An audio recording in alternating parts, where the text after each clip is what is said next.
The healthiest meal you eat all day may be the one causing your liver disease, because it arrives 3 hours too late. The grilled fish, the steamed vegetables, the portions you measured, and the desserts you skipped, none of it failed. The timing failed it, every night. The morning blood panel is shifting. The liver enzymes that were normal at 40 are elevated at 50. The physician is suggesting fatty liver in a body that has never abused alcohol and has never stopped trying to eat well. The diagnosis lands like an accusation, but the body that received it did everything the nutritional conversation asked it to do. Every key pathway responsible for fat accumulation inside the liver worsened at night. As Oxford University revealed in the most detailed metabolic investigation of meal timing yet published, the identical meal eaten at noon versus 10 p.m. produced categorically different metabolic outcomes. The liver's insulin resistance increased, its fat production increased, muscle and fat tissue lost metabolic function, and the finding that changes everything, the nighttime dysfunction persisted even after patients lost weight and reduced liver fat. The timing problem was not a consequence of the disease, it was a cause. This enzymatic decline accelerates after 50. Because the circadian clock genes governing hepatic enzyme expression lose amplitude with age, the way a dimmer switch that once moved from full brightness to full dark begins operating in a narrower range. The liver at 60 has a shorter operational peak and a longer shutdown than the liver at 35. The practical consequence is measurable. A 35-year-old who finishes a late dinner has approximately 2 hours of residual enzymatic capacity between the meal and the shutdown floor. A 60-year-old finishing the same late dinner may have 45 minutes because the decline began earlier and reaches its nadir sooner. The buffer between the last meal and the enzymatic floor narrows with every decade. You ate late dinners without consequence at 40. You developed fatty liver eating the same late dinners at 50. Your liver's schedule changed around you. The clock gene amplitude that once tolerated late eating no longer provides the enzymatic runway the late meal requires. Your general practitioner who measures liver enzymes at the annual physical sees a snapshot, ALT, and AST values at a single point. The measurement does not reveal when the liver was stressed. If your ALT reads 35 at the annual physical, within the normal range, you may still have ALT spikes to 60 or 70 during the nocturnal processing of a late dinner, spikes that resolve by morning and never appear on the daytime blood panel. The liver is stressed nocturnally and recovers by the time the measurement is taken. The stress is invisible to the standard diagnostic window. Only continuous liver monitoring, which does not exist in routine clinical practice, would capture the nightly enzymatic overload that late eating produces. By the time the daytime ALT is elevated enough to trigger the fatty liver diagnosis, the nightly stress has been accumulating for years. The question the blood panel cannot answer, and the question you must ask yourself, is whether the liver enzymes that read normal at 2 in the afternoon would read normal at 2 in the morning. The daytime snapshot shows an organ at rest. The overnight reality shows an organ processing a late meal with depleted enzymes, converting overflow to fat, and recovering just in time for the morning blood draw to report that everything is fine. Buffer before bedtime is critical, and it narrows with age. If you are over 60, 4 hours may be necessary, because the enzymatic decline begins earlier, and the processing capacity at any given evening hour is lower than it was a decade ago. Paradox begins with the morning. The cortisol awakening response, the surge of cortisol that peaks within 30 to 60 minutes of waking, is the metabolic activation signal that makes you wake up hungry. The surge primes the liver's processing enzymes, increases blood flow to the digestive tract, and activates the glycogen synthesis pathways that will handle everything you eat for the next 12 to 14 hours. The morning hunger you feel within an hour of waking is the liver announcing that the warehouse is open, the staff have arrived, and the processing lines are running. By the time breakfast arrives, the liver is operating at full enzymatic capacity. Every processing station is staffed, every conveyor belt is running. Incoming nutrients are identified, sorted, and dispatched to their appropriate destinations. Glucose to muscle and brain, amino acids to protein synthesis, fats to cell membrane construction, and energy reserves. The morning liver is predisposed to distribute, not to store. The directional logic of the hepatic machinery between 6 a.m. and noon favors combustion, burning fuel rather than banking it. Glycogen synthase, the enzyme that converts glucose into glycogen. The safe, readily accessible form of energy storage, operates at peak activity during the morning hours. The liver can store approximately 100 grams of glycogen, and the morning enzymatic environment fills this reservoir efficiently. Glucose arriving at the morning liver is shuttled into glycogen storage first, into immediate oxidation second, and into fat synthesis only as a distant third option. The hierarchy of energy handling is stacked against fat storage during the morning. Every enzymatic pathway favors distribution and combustion over conversion to triglycerides. But the peak has a clock.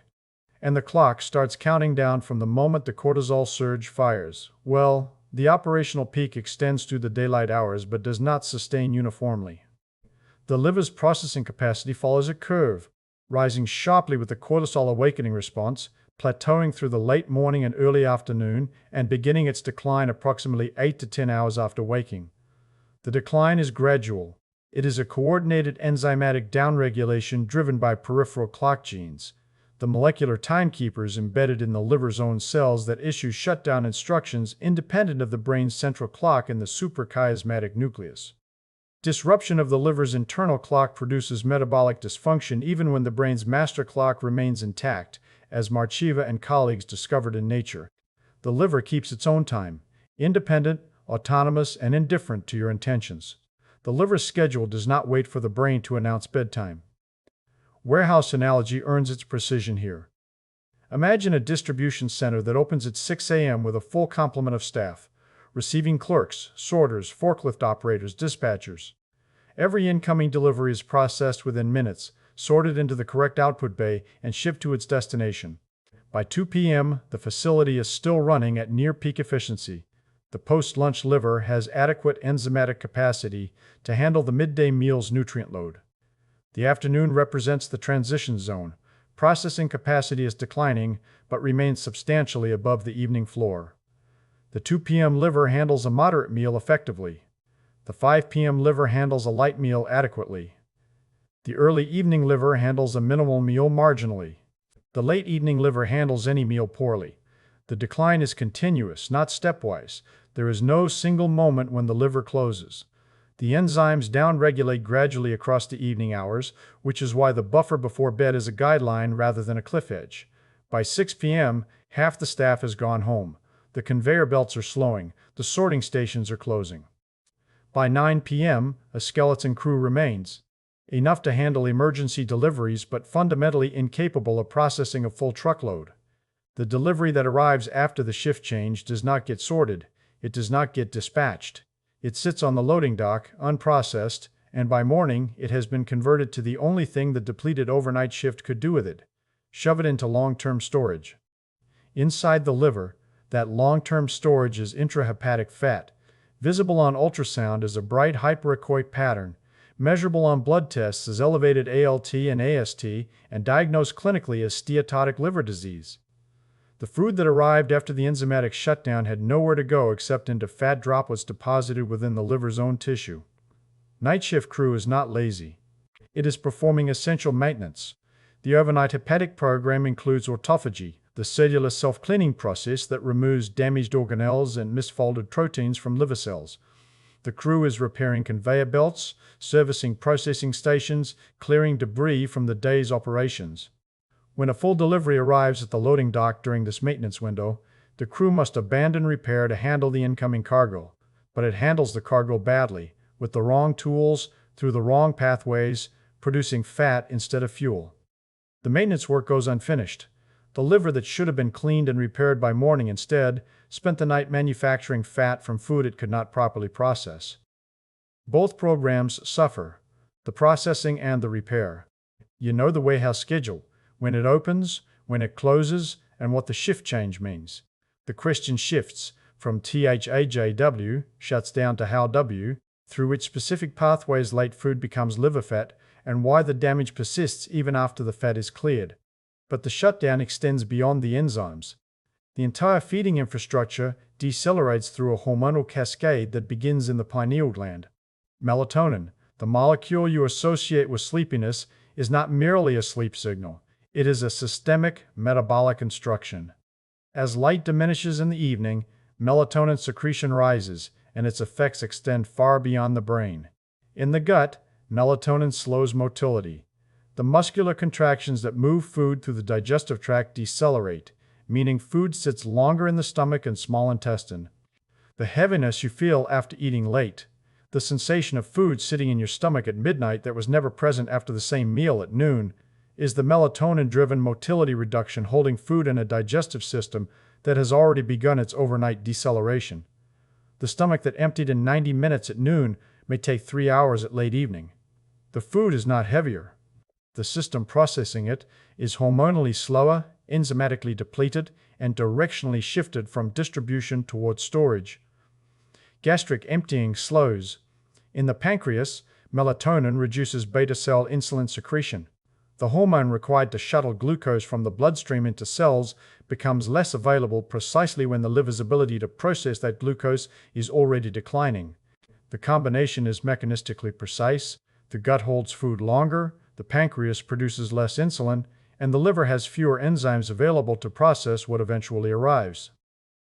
The system is executing its nighttime program, shifting from processing to repair. The drowsiness you feel late in the evening is not merely fatigue. It is the hormonal cascade that is simultaneously shutting down your digestive infrastructure.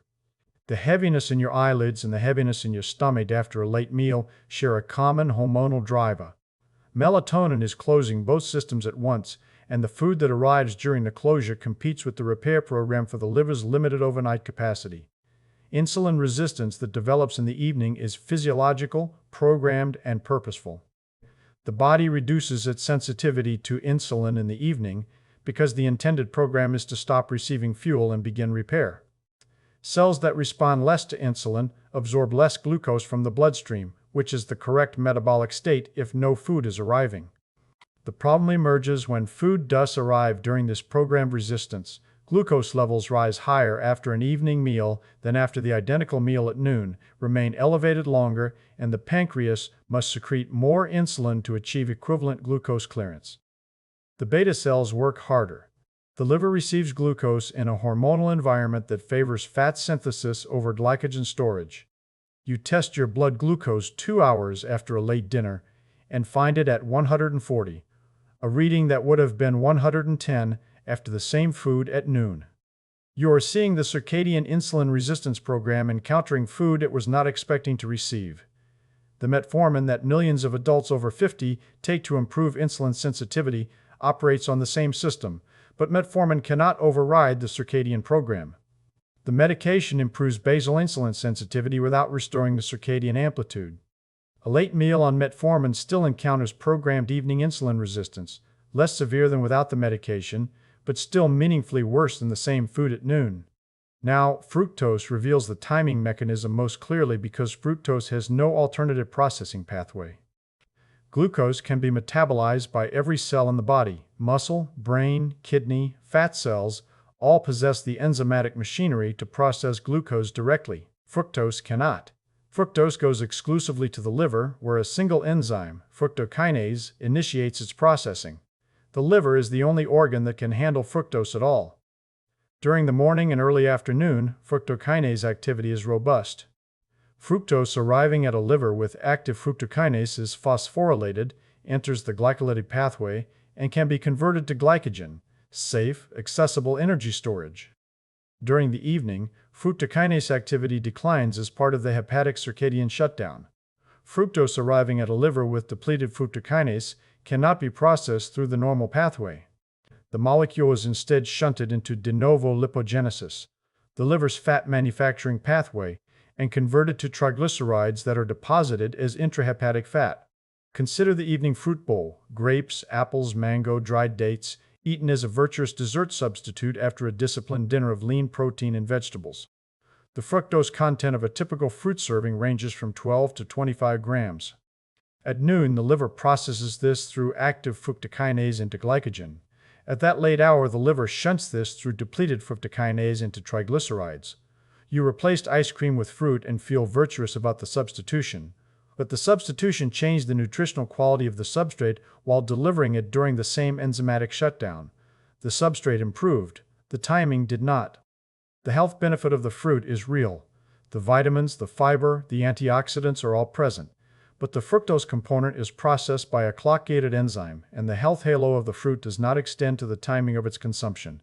Fructose from organic mango and fructose from a can of soda arrive at the same depleted enzyme. The nutritional superiority of the mango is real during the day and irrelevant after the enzymatic shutdown. The fructose molecule is identical regardless of its source. The enzyme that determines whether the fructose becomes glycogen or becomes liver fat is operating at categorically different capacities at the two time points. The morning serving is processed efficiently into glycogen and burned as fuel by mid-afternoon.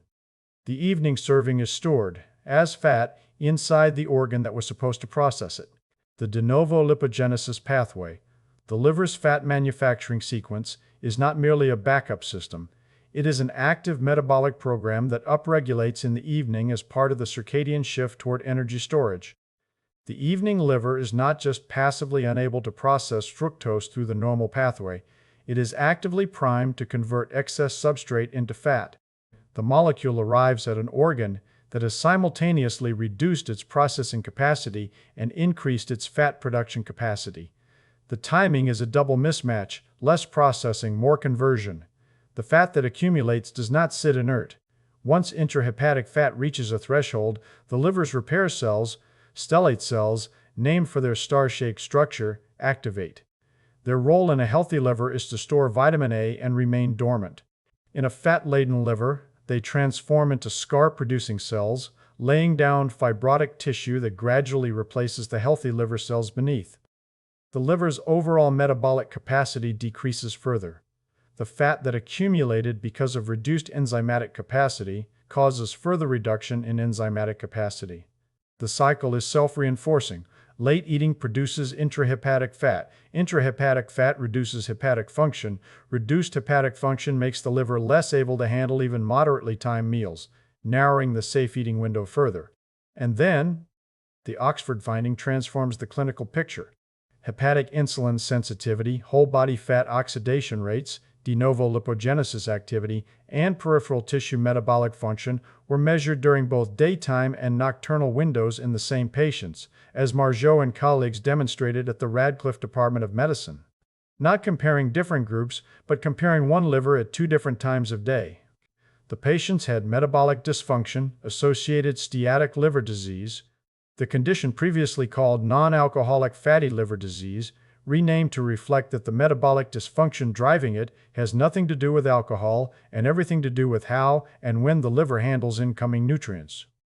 The finding that upends the conventional understanding: the nighttime metabolic dysfunction persisted even after patients lost weight and reduced their liver fat content. Previous clinical assumption: the metabolic problems are a consequence of the fat accumulation. The fat builds up, the liver's function degrades, the metabolic dysfunction follows. The Oxford data reverses the arrow. The timing dysfunction, the failure of the liver's nighttime metabolic program, precedes and drives the disease. Fix the timing, and the disease pathway may never activate. Ignore the timing, and the disease progresses regardless of dietary quality.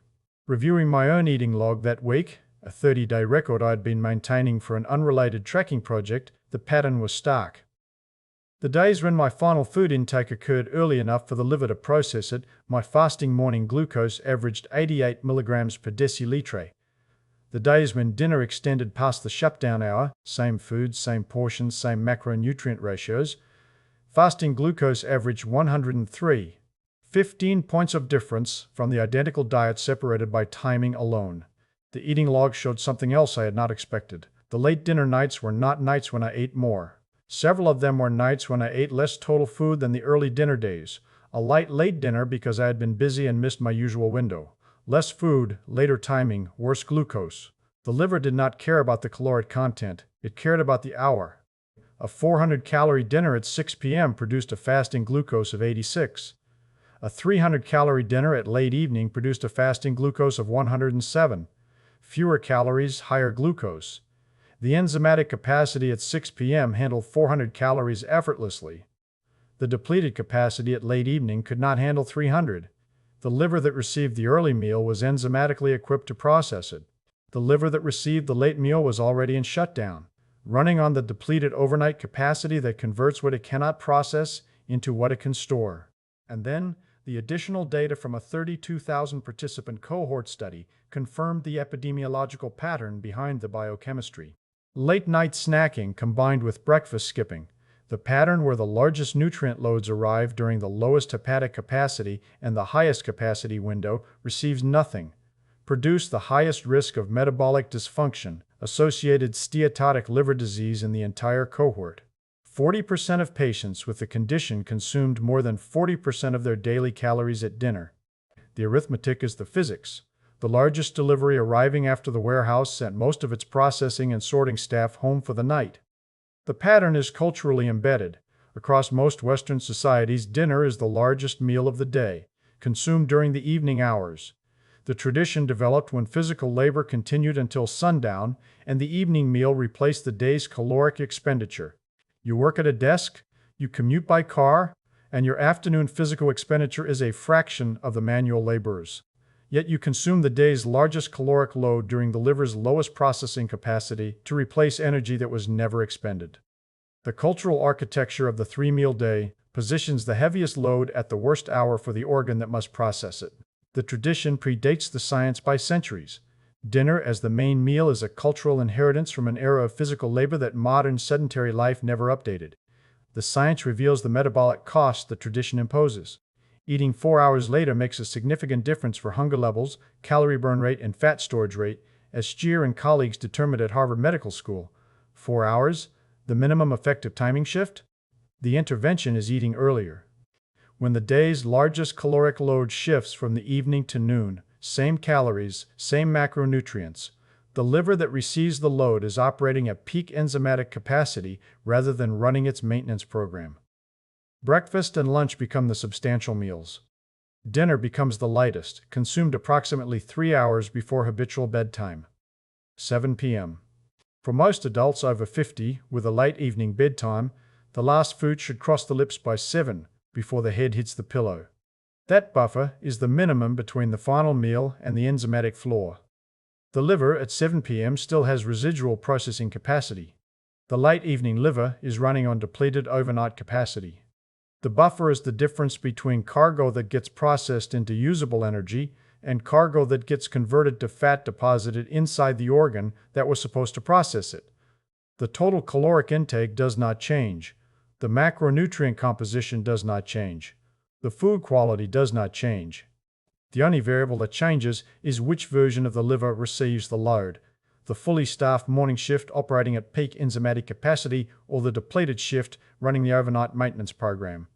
Now, the evening I restructured my own meal architecture, moving the day's largest caloric load from late dinner to lunch and reducing dinner to the lightest meal, finished well before the enzymatic decline bottomed out. The fasting morning glucose dropped from 103 to 89 within 11 days. The food was identical in every measurable dimension. The schedule changed. The first week is the adjustment period. The evening hunger you have trained into your circadian appetite system over decades does not disappear immediately. The hunger at 8 p.m. is real, hormonally mediated by ghrelin secretion that has been entrained to expect food at that hour. By the second week, the ghrelin secretion pattern shifts. The hunger signal migrates toward the earlier meal times as the appetite hormones re-entrain to the new schedule. By the third week, most people find that the evening hunger has diminished significantly and the morning appetite has increased. The body's appetite system has realigned with the liver's enzymatic schedule rather than opposing it. The liver that had been receiving its heaviest load during its lowest capacity was now receiving that load during its peak. The glucose that had been sitting in the blood overnight, unprocessed because the enzymatic machinery was in shutdown, was now processed during the afternoon, distributed to muscle, burned before bedtime. The triglycerides that had been manufactured from the evening meal's overflow dropped from 168 to 122. The morning heaviness, the bloated, sluggish sensation of waking with a digestive system still processing last night's meal, disappeared by day 5. The liver that had been spending its maintenance window manufacturing fat was now spending it on autophagy and repair because no late cargo had arrived to interrupt the program. The blood panel at the 30-day mark showed ALT dropping from 42 to 28, a shift the physician described as clinically significant from a single architectural change. Anyone with diabetes, hypoglycemia risk, or medication timing requirements must consult a physician before restructuring meal architecture. The protocol does not reduce total intake. It redistributes it across the circadian enzymatic curve. Shift workers with inverted schedules require individualized guidance. Their cortisol arc and melatonin timing differ from daytime schedules, and the hepatic clock adjusts to the inverted pattern at a different rate than the central clock. The liver may take 7 to 10 days to fully re-entrain after a schedule shift, during which its enzymatic capacity is misaligned with both the old and new meal timing. Rotating shift workers who change schedules weekly may never achieve full hepatic entrainment, producing a chronic state of circadian enzymatic mismatch regardless of meal timing. The protocol as described applies to adults with conventional sleep-wake schedules. The elevated bedtime glucose that determines overnight AGE cross-linking rate originates from a liver that received its largest meal after the enzymatic capacity to process it had already declined. The fiber before meal protocol extends naturally. The timing of the fiber matters as much as the timing of the meal it precedes. The liver that received the evening meal was not the liver that would have received an identical meal at noon. Different enzymes, different capacity, different directional logic. The diagnosis that arrives years later, the elevated enzymes, the imaging finding, the word steatotic, applied to an organ that never drank and always ate carefully, traces back to a schedule, not a menu. 20 years of late dinners. 7,300 evenings of delivering the day's largest nutrient load to a liver running its maintenance program. 7,300 nights of interrupted autophagy, nocturnal fat synthesis, and unprocessed glucose entering the sleep window where AGE cross-linking accelerates in the presence of elevated blood sugar. The cumulative cost is the diagnosis. The nightly cost was invisible, measured in grams of intrahepatic fat deposited each night, cleared partially each morning, but accumulating fractionally faster than the clearance rate until the ultrasound shows the bright pattern and the physician says the word no one expected to hear. The clock was always the variable, and no label lists the hour. No guideline specifies the enzymatic window, and no physician asks what time you ate. The clock governed everything silently, invisibly. The clock was invisible, and the cost was measured in grams of fat deposited nightly inside an organ that deserved better.